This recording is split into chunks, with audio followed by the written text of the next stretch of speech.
لڑکے والے کے ہاں خوشی ہے، اس کا گھر آباد ہوا ہے، اور اسے حکم دیا حضور نے اولموا ولو بشاۃ، ولیمہ ضرور کرو چاہے تمہارے پاس ایک ہی بکری ہو۔ وہ ایک ہی بکری در حقیقت ان کے ہاں مفلسی کی سب سے بڑی شکل ہو سکتی تھی، لیکن بھیڑیں بکریاں پالنا تو ان کا پیشہ تھا، تو کسی کو ایک ہی بکری ہے تو معلوم ہوا بہت ہی غریب ہے، فرمایا اسی کو ذبح کرو، کھانا کھلاؤ اپنے دوستوں کو، اپنے احباب کو، سیلیبریٹ کرو۔ سیلیبریشن تمہارے ہاں ہونی چاہیے، مرد کے ہاں، لڑکے کے ہاں۔ پھر اس میں بھی اس قدر حضور صلی اللہ علیہ وسلم کی تعلیم کے اندر دیکھیے توازن ہے۔ فرمایا، یہ مسلم شریف کی روایت ہے جو میں آپ کو سنا رہا ہوں، عن عبداللہ ابن عمر رضی اللہ تعالی عنہ ان النبی صلی اللہ علیہ وسلم قال اذا دعی احدکم الی الولیمۃ فلیجب، جب تم میں سے کسی کو ولیمے کی دعوت دی جائے تو ضرور جائے۔ اور ایک اور حدیث ہے ابو ہریرہ سے رضی اللہ تعالی عنہ کہ حضور نے فرمایا شر الطعام طعام الولیمہ، ولیمے کا کھانا برا کھانا ہے۔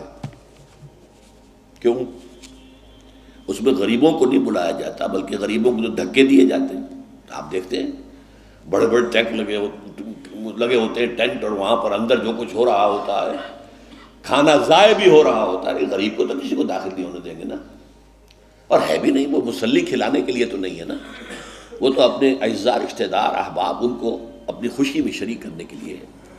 تو حضور نے فرمایا شر الطعام طعام الولیمہ، لیکن اس کے باوجود من لم یجب الدعوہ فقد عصى اللہ ورسولہ، جو شخص ولیمے کی دعوت قبول نہیں کرے گا اس نے گویا کہ اللہ اور اس کے رسول کی نافرمانی کی۔ اب آپ سوچئے، جس نبی نے ہمیں اتنی تفصیل سے ہدایت دی دعوت ولیمہ کی، اگر لڑکی والوں کے ہاں کسی دعوت کے اندر کوئی خیر ہوتا ذرہ بر، تو کیا حضور ہمیں اس سے محروم رکھتے ہیں صلی اللہ علیہ وسلم؟ تو چوتھی بات جو میں نے عرض کی کہ ولیمہ کیا جائے، ہاں البتہ ون ڈش کی پابندی لگائی جا سکتی ہے، بالکل لگائی جا سکتی ہے، اسراف اور تبذیر کو روکا جا سکتا ہے۔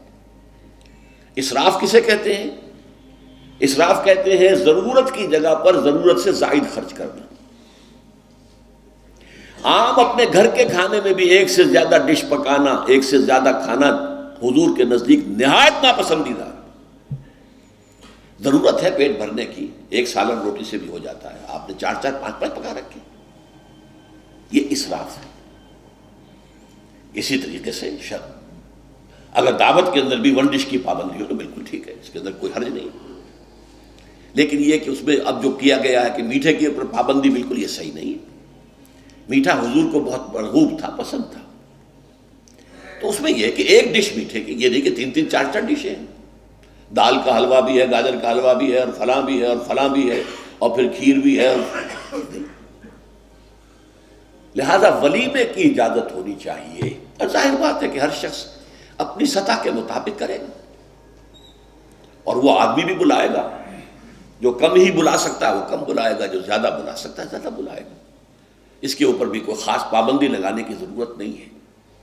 لیکن ظاہر بات ہے جو میں نے ایک بات کی ہے، اس سے شادی بیاہ کے اخراجات کا ایک حصہ تو بالکل ختم ہو گیا نا، لڑکی والوں کی طرف سے تو زیرو ہو گیا، نہ کوئی سیلیبریشن، نہ کوئی دعوت، نہ کوئی خیمے لگانے کی ضرورت، نہ کچھ اور ریسیپشن، کچھ نہیں، کیسے بالکل زیرو۔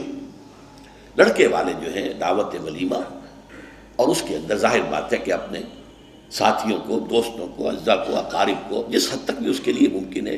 اچھا، یہاں تک فرمایا حضور نے کہ اگر تمہارے کسی بھائی نے نکاح کیا ہو اور اس کے پاس کچھ بھی نہیں ہے کہ وہ ولیمہ کر سکے، اپنے گھر سے کھانا لے جاؤ اور جا کر اس کے ہاں بیٹھ کر کھانا، سیلیبریٹ کرو، اس کی خوشی میں شریک ہو جاؤ۔ یہ کس قدر فطری تعلیمات ہیں، غور کیجیے۔